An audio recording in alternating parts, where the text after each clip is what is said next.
Hello, my name is Wendy Dixon, and thank you for allowing me to share my thoughts with you today on this amazing topic of the Four Noble Truths and deep listening. Why is an understanding of the Four Noble Truths so essential to Theosophists walking on the path?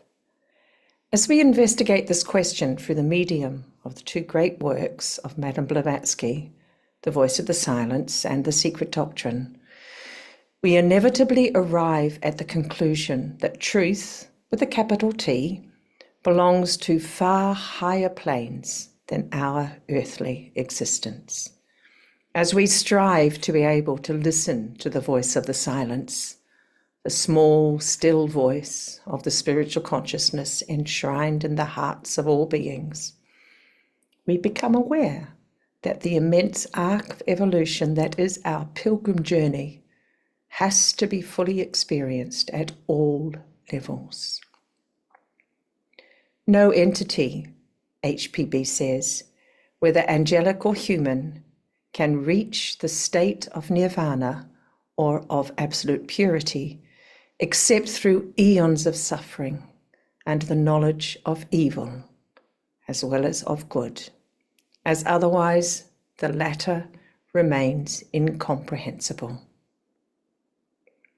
This hall of sorrow, our Earth, the densest planet in our planetary scheme or chain, the fulcrum of all that has been and all that will be in our evolution.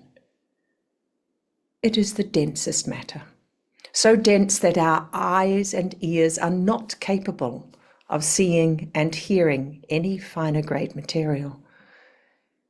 Hence, we identify ourselves with this dense matter, with our body and the physical plane, and are subject to the illusion of separateness. This illusion of separateness, the great heresy, says HPB. Yet the occultists regard physical nature as a bundle of the most varied illusions on the plane of deceptive perceptions, recognize in every pain and suffering but the necessary pangs of incessant procreation, a series of stages towards an ever-growing perfectibility, which is visible in the silent influence of never-erring karma or abstract nature. Woe to those who live without suffering, she continues. Stagnation and death is the future of all that vegetates without a change.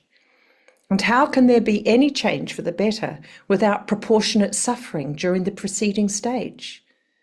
Is it not those only who have learnt the deceptive value of earthly hopes and the elusive allurements of external nature who are destined to solve the great problems of life, pain, and death?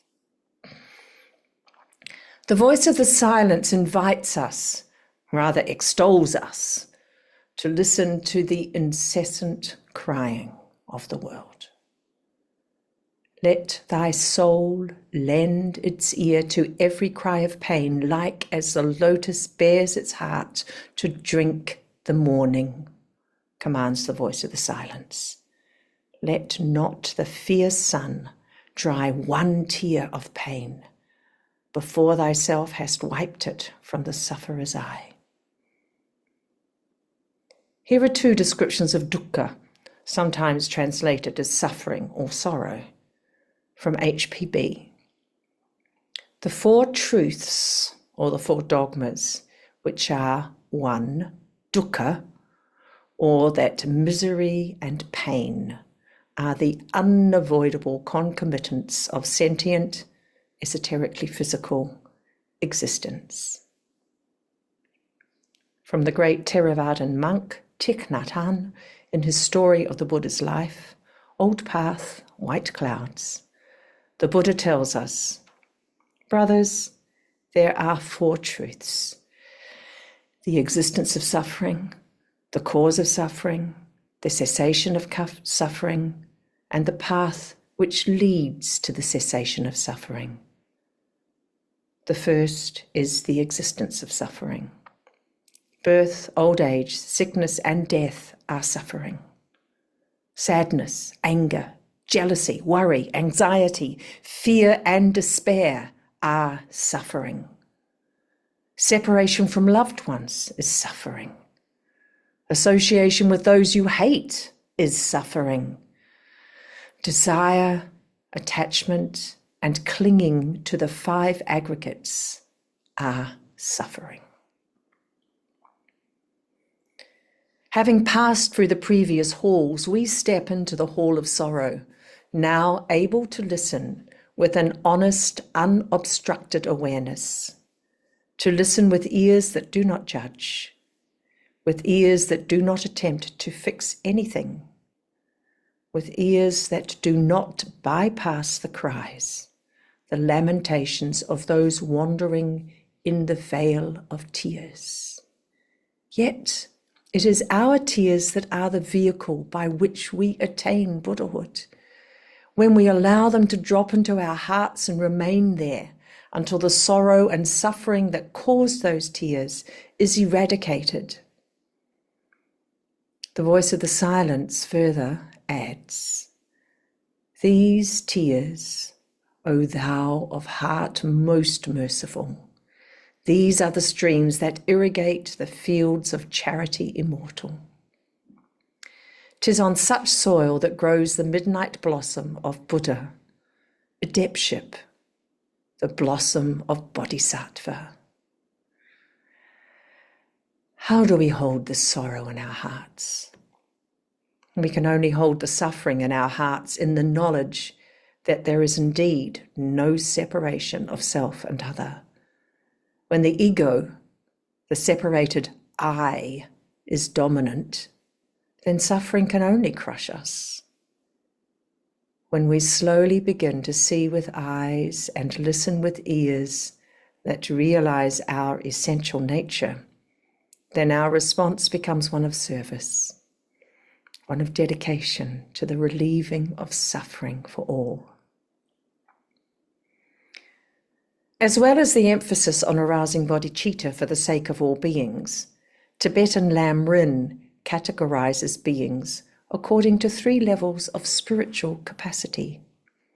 Atisha describes the 3 levels in the following verses, 3 to 5, from Lamp for the Path of Awakening. Those who strive by any means to gain only the pleasures of samsara for themselves alone, such people are called lesser individuals. Those who turn their backs on worldly pleasures and avoid any harmful actions, striving for peace for themselves alone, such individuals are said to be intermediate. Those who long to put a complete end to all the sufferings of others through the sufferings of their own experience, individuals such as these are supreme. The voice of the silence allows no uncertainty. It addresses us as students of the 3rd level of spiritual capacity. This rewards us with freedom from rebirth, as the inner life becomes the only life, beyond matter and even beyond consciousness. Suffering is the great teacher, the great balancer of karma, and the great nourisher of compassion. HBB writes eloquently in The Secret Doctrine, "The ever unknowable and incognizable karana, compassion, alone, the causeless cause of all causes, should have its shrine and altar on the holy and ever untrodden ground of our heart, invisible, intangible, unmentioned, save through the small, still voice of the spiritual consciousness. Those who worship before it ought to do so in the silence and the sanctified solitude of their souls, making their spirit the sole mediator between them and the universal spirit, their good actions the only priests, and their sinful intentions, the only visible and objective sacrificial victims to the presence. To conclude this section, suffering becomes wisdom and compassion when it is heard without resistance. The second noble truth teaches us that our desires, our attachments, our aversions are all created by the mind. How do we learn to deep listen beneath the noise of our desires and thoughts?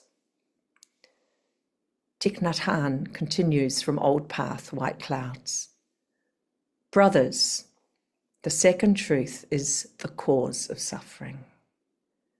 Because of ignorance, people cannot see the truth about life, and they become caught in the flames of desire, anger, jealousy, grief, worry, fear, and despair.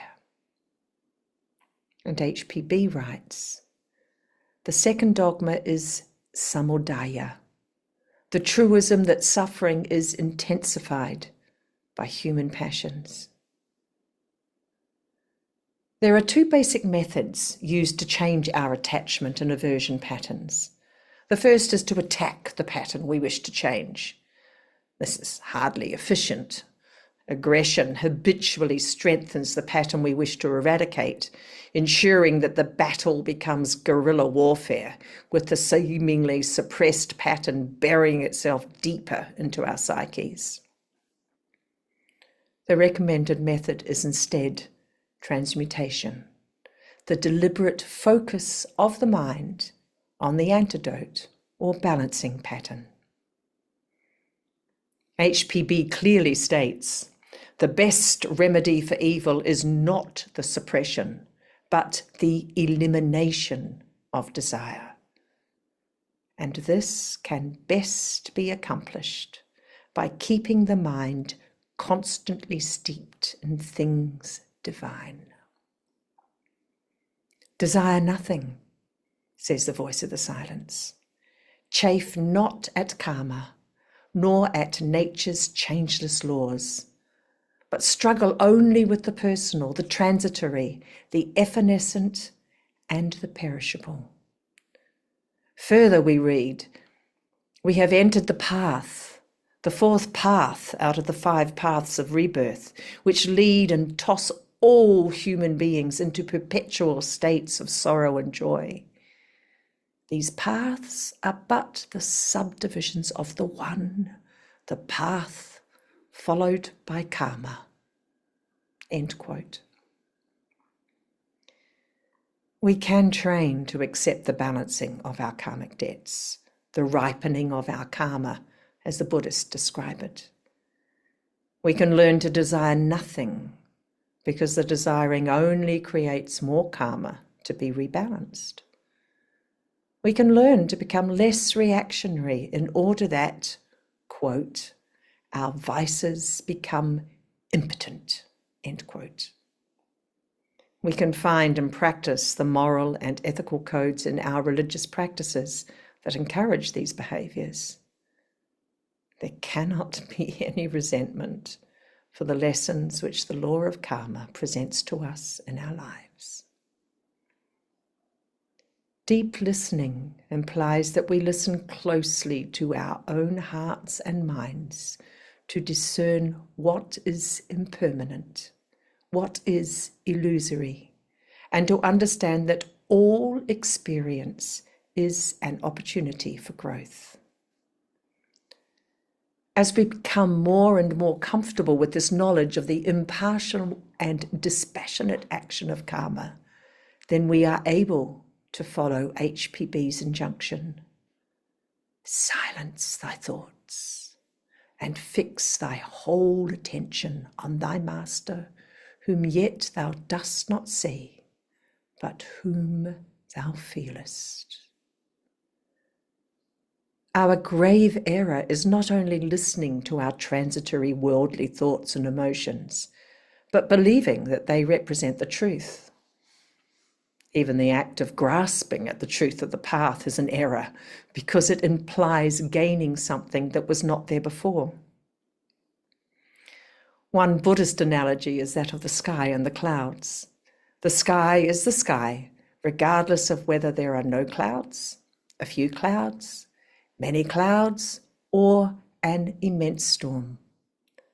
The sky does not react to the clouds. The sky remains unperturbed by the clouds passing through it. In the same manner, we can see the sky as our true self, our highest self, and the clouds as our thoughts. The thought clouds can range from little wispy, fleeting thoughts that have little substance to the major Category 5 storms that affect so badly everything below and within them. Yet, the sky is unchanged. Believing that our thoughts represent the truth is like believing that the sky is the clouds.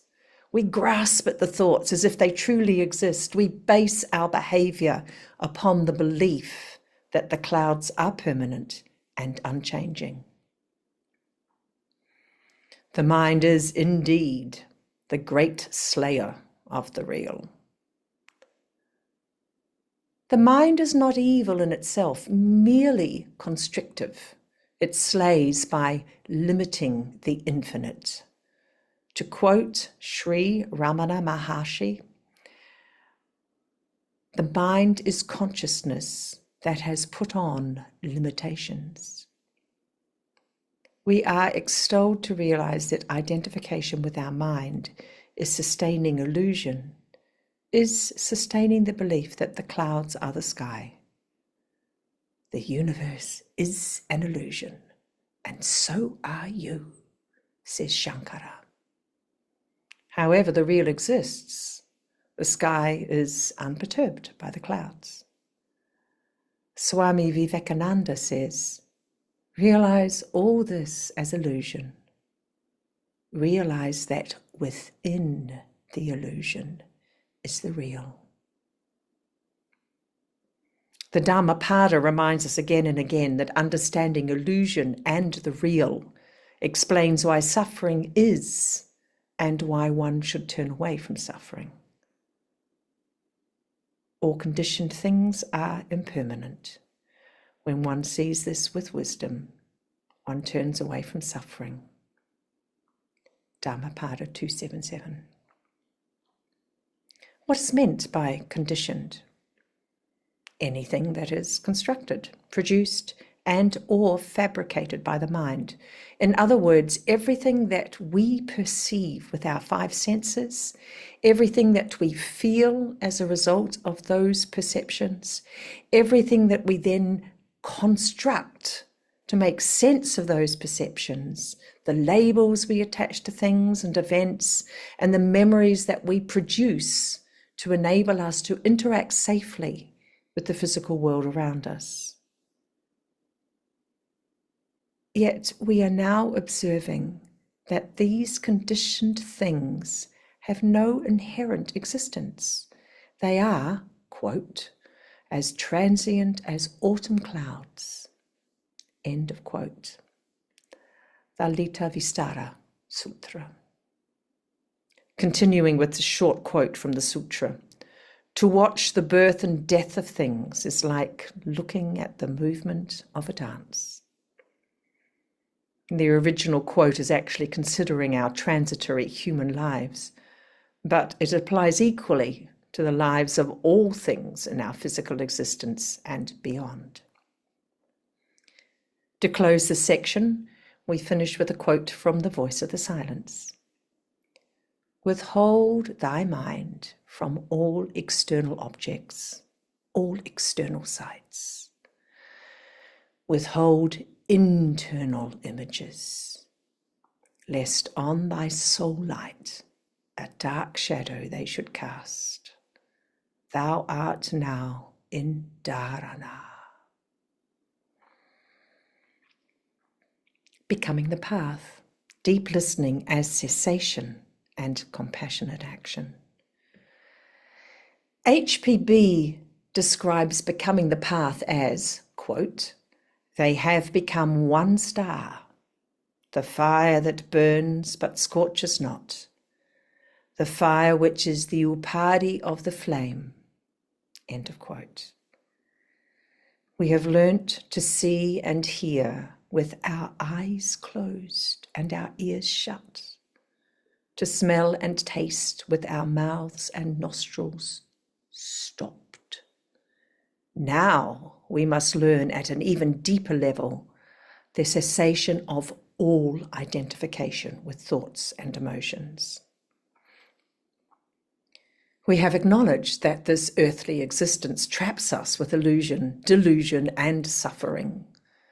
The third and fourth noble truths signpost the way out and present us with the possibility, rather the inevitability of cessation and of emancipation from this veil of tears.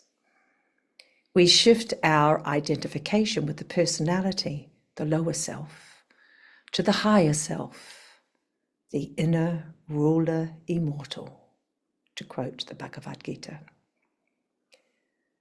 In Thich Nhat Hanh's words, brothers, the third truth is the cessation of suffering. Understanding the truth of life brings about the cessation of every grief and sorrow and gives rise to peace and joy. Brothers, the fourth truth is the path which leads to the cessation of suffering. The noble eightfold path is nourished by living mindfully. Mindfulness leads to concentration and understanding, which liberates you from every pain and sorrow and leads to peace and joy.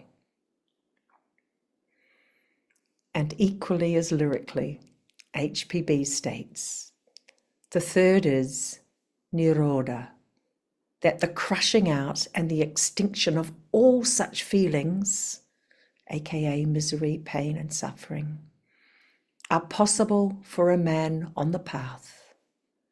And the fourth is Marga, the narrow way, or that path which leads to such a blessed result. To live to benefit mankind is the first step, the voice of the silence tells us. It is insufficient to achieve enlightenment for oneself alone. Just as suffering arises from ignorance of the self, with a capital S, and attachment to personality and form, so the cessation of suffering arises from understanding the self, once again with a capital S, the Atman, the unity of all beings, and the ending of false identification with personality and form. Become the path itself. Some ideas.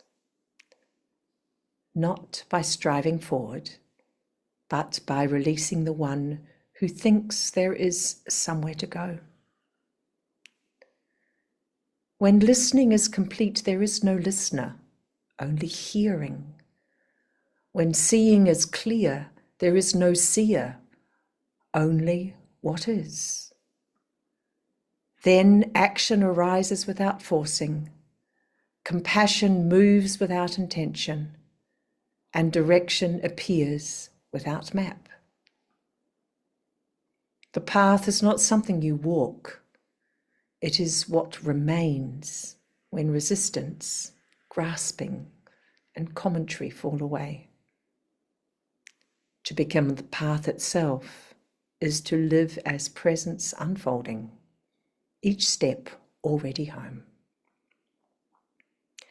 As HPB says, our only true course is to let the motive for action be in the action itself, never in its reward.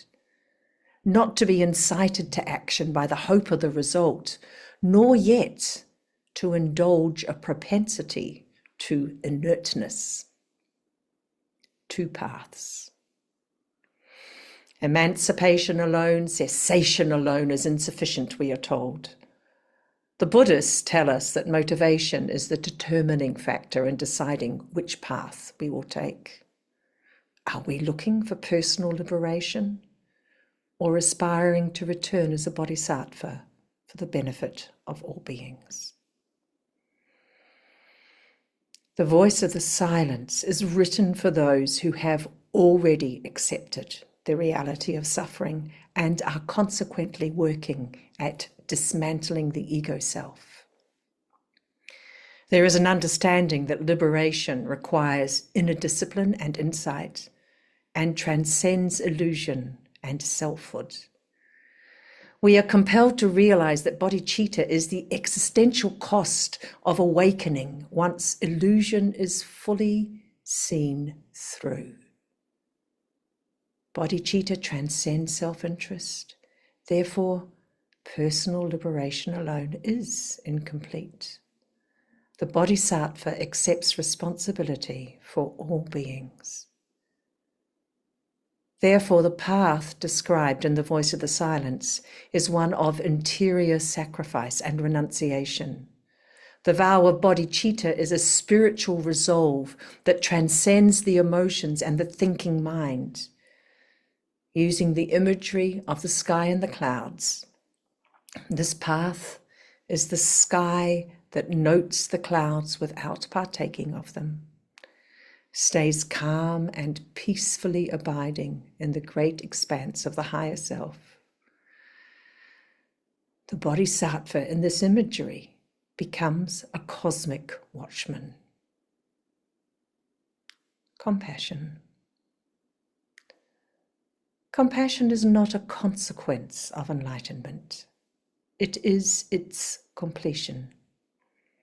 Enlightenment encompasses the realization that there is no separation, there is no self and other, that all phenomena are interdependent.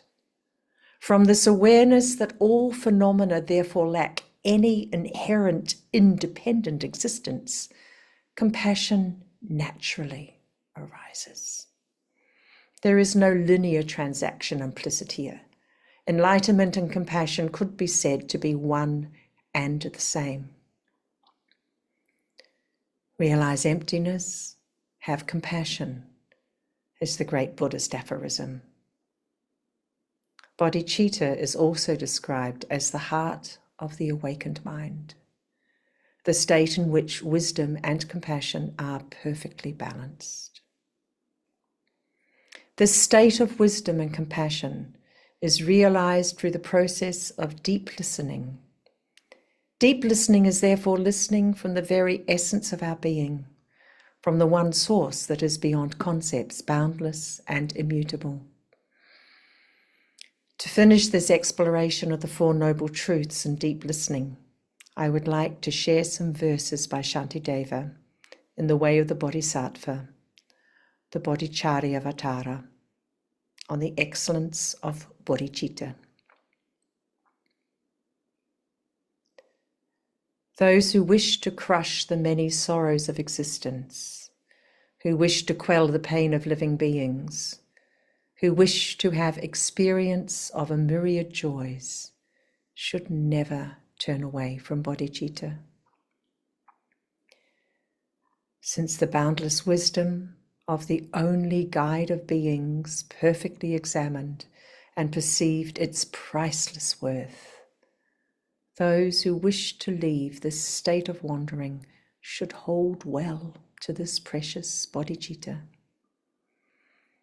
For when, with irreversible intent, the mind embraces bodhicitta, willing to set free the endless multitudes of beings, in that instant, from that moment on, a great and unremitting stream, a strength of wholesome merit, even during sleep and inattention, rises equal to the vastness of the sky. To them in whom this precious jewel of mind is born, to them I bow. I go for refuge to those springs of happiness who bring their very enemies to perfect bliss. Peace be with you.